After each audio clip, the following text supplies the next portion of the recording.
Hi friends. मैं आशा करता हूँ कि आप सभी लोग स्वस्थ होंगे, मस्त होंगे। जिस तरह से आजकल का माहौल चल रहा है, अगर हम लोग बात करते हैं या अपने घर के काम के प्रेशर की या अपने ऑफिस के काम के प्रेशर की, तो हम लोगों को हर जगह जो है सिर्फ समस्या ही दिखाई देती हैं। हम लोग बेसिकली अपनी ज़िंदगी जीना ही भूल गए हैं। खुशियाँ तो पता नहीं कितनी दूर चली गई हैं हम लोगों से कि वो पास आने का नाम भी नहीं ले रही हैं। वो तो ऐसा हो गया है कि जैसे कि कभी वो हमारे पास थी ही नहीं या वो हमारे पास आना ही नहीं चाहती।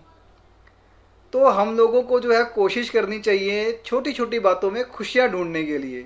हालांकि सारी खुशियाँ जो होती हैं वो अपने आसपास ही होती हैं, लेकिन हम लोग जो है उन छोटी छोटी खुशियों को जो है इग्नोर कर दिया करते हैं। सिर्फ किसके लिए? कहीं ना कहीं हम लोग काम से बहुत ज़्यादा फ्रस्ट्रेट हो जाते हैं, प्रेशराइज हो जाते हैं।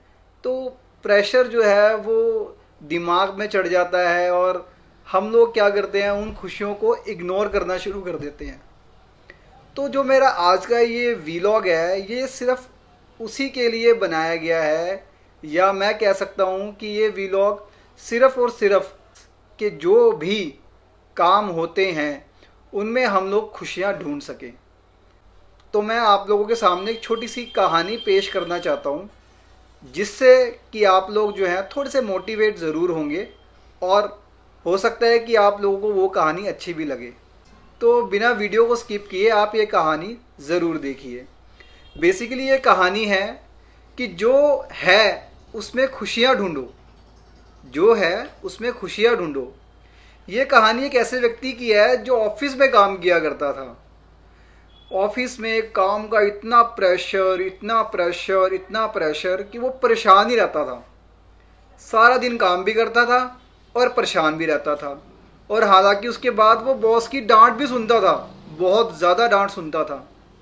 वहीं जो उसको गुस्सा आया करता था ऑफिस का, वो सारा का सारा गुस्सा जो है वो घर पे आके उतारा करता था। किस पे उतारा करता था? अपने बच्चों पे, अपनी बीवी पे। उनसे झगड़ा करता था, या हम लोग ये कह सकते हैं कि उसे लग रहा था कि उसकी लाइफ का होना ना होना एक ही बराबर है। कि मतलब लाइफ से वो बहुत ज़्यादा फ्रस्ट्रेट हो चुका था। जब कोई दोस्तों के कॉल आते थे तो कॉल कट कर देता था, रिश्तेदारों के कॉल आते थे तो गुस्सा करने लग जाता था। मतलब बहुत ज़्यादा फ्रस्ट्रेट हो चुका था। एक दिन ये आदमी अपने घर में ऐसे ही बैठा हुआ था। उसका बच्चा उसके पास में आया और आकर के बोला कि पापा मेरी मदद कर दीजिए, मुझे होमवर्क करवा दीजिए। तो उसने अपने बच्चे को डांट दिया, डांट कर भगा दिया कि जाओ, मैं होमवर्क करने के लिए नहीं बैठा यहाँ पर, मेरे पास और भी बहुत सारे काम होते हैं, मुझे बार बार परेशान करने की ज़रूरत नहीं है। थोड़ी देर के बाद में जब इसका गुस्सा ठंडा हुआ तो इसको लगा कि जाकर के एक बार बच्चे की मदद करनी चाहिए, उसका होमवर्क करवाना चाहिए। तो ये उस बच्चे के कमरे में गया तो देखा कि वो बच्चा सो चुका था। बच्चे ने होमवर्क की कॉपी अपने सर पे रखी हुई थी। होमवर्क करते करते ही सो गया। इसने कॉपी उठाई और इसको लगा कि इस कॉपी को नीचे रख देते हैं ताकि बच्चा आराम से सो सके। जैसे ही ये कॉपी नीचे रखने वाला था, इसने पढ़ा कि उसमें क्या लिखा हुआ है बच्चे ने। इसको लगा एक बार जो है ज़रूर पढ़ लेना चाहिए। बच्चे का काम क्या था ऐसा जिसमें इसको मुझसे मदद की ज़रूरत पड़ी। तो जो होमवर्क था उसके अंदर उसकी टीचर ने एक शीर्षक दिया हुआ था, एक नोट दिया हुआ था कि वो काम जो हमें शुरू में अच्छे नहीं लगते लेकिन बाद में धीरे धीरे अच्छे लगते हैं, इस पर बच्चे को एक निबंध लिखना था। बच्चे ने एक पैराग्राफ लिख दिया था तो इसने पढ़ना शुरू किया। बच्चे ने सबसे पहले लिखा था, thank you so much. Final exam का जो शुरू में मुझे बुरे लगते थे, उनकी वजह से बाद में गर्मियों में छुट्टियां आ जाती हैं।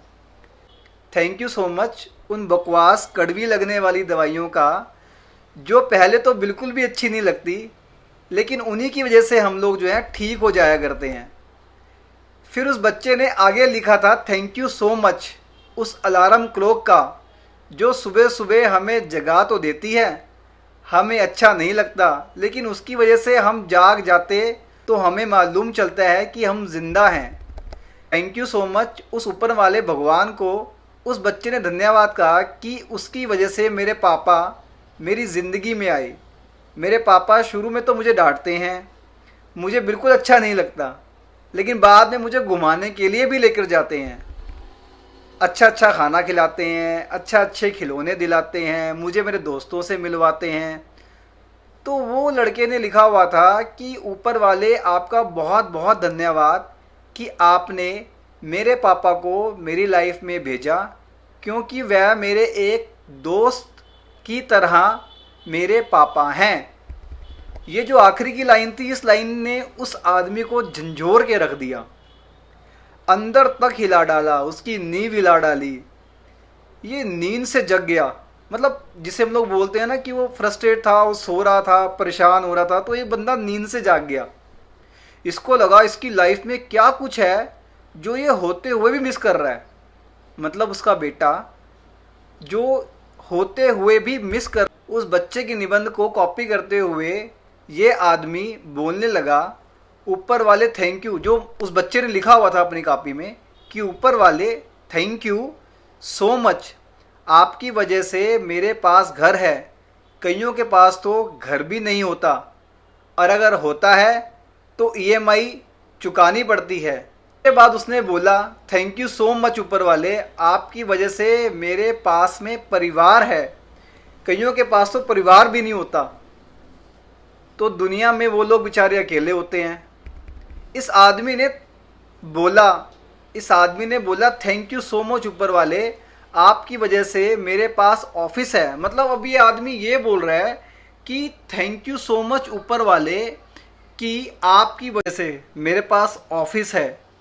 थोड़ा सा प्रेशर है, लेकिन काम तो है, मेरे पास जॉब तो है। कईयों के पास तो जॉब भी नहीं होती है, और वो लोग जो है दर दर की ठोकरें खाते हैं, परेशान होते हैं कि उनके पास कोई सोर्स का इनकम ही नहीं है। तो हे ऊपर वाले, तेरा बहुत बहुत धन्यवाद, तेरा बहुत बहुत थैंक यू कि तूने मुझे जो है ये सब कुछ चीज़ दी। तो छोटी सी कहानी है, बहुत बड़ा पॉजिटिव का मंत्र देती है। ज़िंदगी में जो मिला है उसमें खुशियाँ ढूंढिए।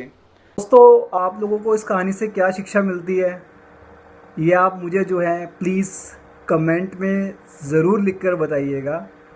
और अगर आपको मेरी ये कहानी अच्छी लगी हो तो प्लीज़ आप लोग मेरे चैनल को सब्सक्राइब कीजिए, ज़्यादा से ज़्यादा सब्सक्राइब कीजिए, और इस कहानी को शेयर कीजिए, ताकि जो लोग भी अपनी लाइफ में खुशियों को ढूंढ रहे हैं या उनको खुशियों की तलाश है, इस कहानी के ज़रिए उन खुशियों को ढूंढने की कोशिश करें जो हमारे आसपास होती है। तब तक के लिए आपका दिन शुभ रहे। धन्यवाद।